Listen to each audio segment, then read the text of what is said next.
अनिरुद्ध के सपने में आई झनक, झनक के साथ अनिरुद्ध ने किया रोमांस। आखिर किसने की ये उर्वशी की हत्या? जी हाँ दोस्तों, हम बात कर रहे हैं स्टार प्लस के शो सीरियल झनक के। आने वाले ट्रैक में आप देखेंगे कि इस समय एक के बाद एक हाई इंटरेस्टिंग ट्विस्ट देखने को मिल रहे हैं, जहां जल्दी आप लोगों को देखने को मिलने वाला है कि अर्शी जो है वह अनिरुद्ध की बेहोशी का बहुत ज्यादा गलत फायदा उठा रही, जहां पर आज साथ ही आप देखेंगे कि अनिरुद्ध सपनों में सिर्फ झनक को ही महसूस करता है। उसे लगता है कि ये सच में झनक ही है। जी हाँ, उसके सपनों में ही झनक आ जाती है और वह बहुत ही कंफर्टेबल हो जाता है अर्शी के साथ। यहाँ पे कुछ तस्वीरें सामने आ रही हैं, जहाँ आप देख सकते हैं कि झनक अनिरुद्ध के साथ में है। अब क्योंकि दर्शकों तो काफी नाराज थे, क्योंकि अनिरुद्ध और झनक को मिलाया ही नहीं जा रहा था। हमेशा कुछ ना कुछ गलत दिखाई दे रहे हैं, कुछ प्रॉब्लम क्रिएट हो रही है, मिसअंडरस्टैंडिंग हो रही है, जिस वजह से और हमेशा दूर चले जाते थे, जिसकी वजह से दर्शक काफी ज्यादा नाराज हो गए और वो काफी ज्यादा भड़कने लगे, मेकर्स के ऊपर भड़कने लग गए। तो दर्शकों के ऐसे फीडबैक से मेकर्स ने उनको बहुत खुश करने के लिए यहाँ पर अनी और झनक को मिला ही दिया। जी हाँ दोस्तों, अनिरुद्ध और झनक को मिला दिया गया है, पर रियल में नहीं, सपनों में। जी हाँ, यहाँ पे रियलिटी में मिलने के दूर दूर तक कोई आसान नहीं दिखाई दे रहे हैं। अब ना जाने कब अनी और झनक साथ में देखने को मिलेंगे। साथ ही देखने को मिलने वाला है कि दोनों के बीच के प्यार को दिखाया जाए, लेकिन दोस्तों वो ना जाने सीरियल में कब होगा। लेकिन इधर सपने में जरूर आ गई है झनक अनिरुद्ध के और फुल ऑन रोमांस चालू है। दोस्तों हमेशा इन दोनों का रोमांस जो है सपनों में ही दिखाया जाता है। लास्ट टाइम जब अनिरुद्ध कश्मीर में था, तब उसके सपनों में झनक आई थी। उन दोनों के बीच में जो रोमांस दिखाया जा रहा था, ऐसो मानो कि दोनों हस्बैंड वाइफ है, उन दोनों ने एक दूसरे को एक्सेप्ट कर लिया। पर जब सपना टूटा तो कुछ और ही मंजर था।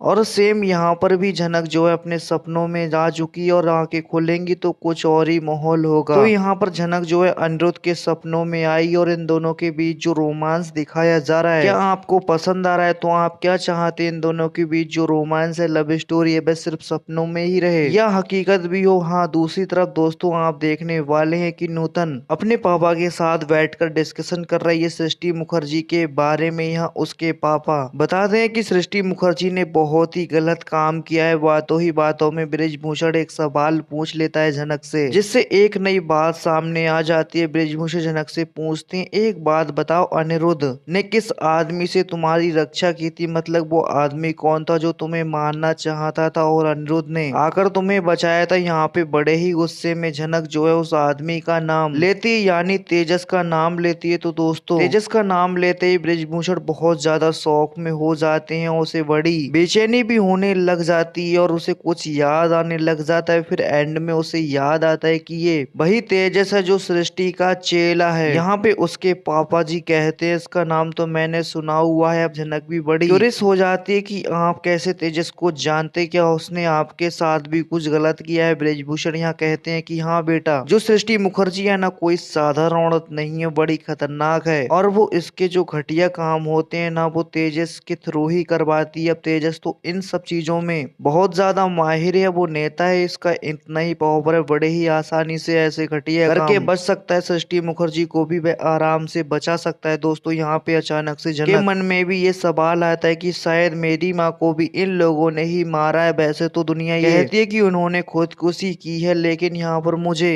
नहीं लगता है कि उन्होंने खुदकुशी की होगी। सृष्टि मुखर्जी ने इतने लोगों की जान ली है, तो हो सकता है उन्होंने भी मेरी माँ को मरवाया। और उर्वशी रहना की कातिल सृष्टि मुखर्जी है। दोस्तों जब झनक इस तरीके की बातें करती है तो बृजभूषण बहुत ज्यादा हैरान हो जाते हैं कि तुम जो कह रही हो वो सच भी हो सकता है, क्योंकि दोस्तों शो में तो ये दिखाया गया था कि उर्वशी रैना ने समाज के तानों से बचने के लिए, उसके ऊपर उठाए गए सवालों से बचने के लिए, उसने अपनी बेटी के साथ हो रही नाइंसाफी से बचने के लिए उसने अपनी जान ले ली। और उसकी जान लेने के लिए उकसाने वाला कोई और नहीं बल्कि उसकी बहन सृष्टि मुखर्जी ही थी। तो उसने खुदकुशी कर ली, सुसाइड नोट भी छोड़ के वो चली गई, और सबको अभी तक यही लग रहा था कि उसने सुसाइड कर लिया। पर जब झनक अचानक से ये सारी बातें बोलती है कि मुझे लगता है कि मेरी माँ की हत्या हुई है, उन्होंने खुदकुशी नहीं की है, तो दोस्तों सडनली झनक इस तरीके की बातें क्यों कर रही? क्या सच में झनक जो कह रही है वो सच? क्या सच में उर्वशी रैना के कातिल सृष्टि मुखर्जी, और अगर उर्वशी रैना का कातिल सृष्टि मुखर्जी है तो किस साथ मिलकर उसने ऐसी घटिया को इंजाम दिया है। वेल दोस्तों, ये भी बात होती है कि आने वाले एपिसोड में क्लियर हो ही जाएगा। सृष्टि मुखर्जी को अपने एनिवर्सरी पर एक बहुत ही बड़ा धमाकेदार सरप्राइज मिलने वाला है। नूतन ने भी तो अभी तक उनको एक्सपोज नहीं किया है। सबको ये लग रहा था कि मंच पे जो है उसे भी एक्सपोज कर दिया जाएगा, बट उसने सिर्फ और सिर्फ ब्रिजभूषण को ही एक्सपोज किया है, मतलब नकली ब्रिजभूषण को। सृष्टि का पर्दाफाश तो उसको खुद के पति ही करने वाले हैं। जी हाँ, जैसे कि प्रोमो में दिखाया गया था कि विनायक ने बोल ही दिया था कि सृष्टि को तुम्हारी 2 बेटियां हैं, जनक भी तुम्हारी बेटी है, ब्रिजभूषण तुम्हारा पहला पति है। देर सही पर शायद ये चीज होने वाली है। विनायक ही एक्सपोज करने वाला है सृष्टि को। जब ये लोग प्रोग्राम में आते हैं, अपने घर में बैठे के बातें करते हैं, जो इसे इनवाइट करना चाहता था ब्रिजभूषण और नूतन को, कुछ भी स्टेज पर खड़े होकर अपने पिता के बारे में कहा। यहाँ पे विनायक को बहुत ही ज्यादा सच्चाई नजर आ रही थी उसके अंदर। सृष्टि मुखर्जी फिर से अपने पति को मैनिपुलेट करने की कोशिश करती हैं और बोलती हैं कि वो लड़की झूठ बोल रही है, ऐसा कुछ भी नहीं है, कहानियां बना रही है, बातों में तोड़ मरोड़ के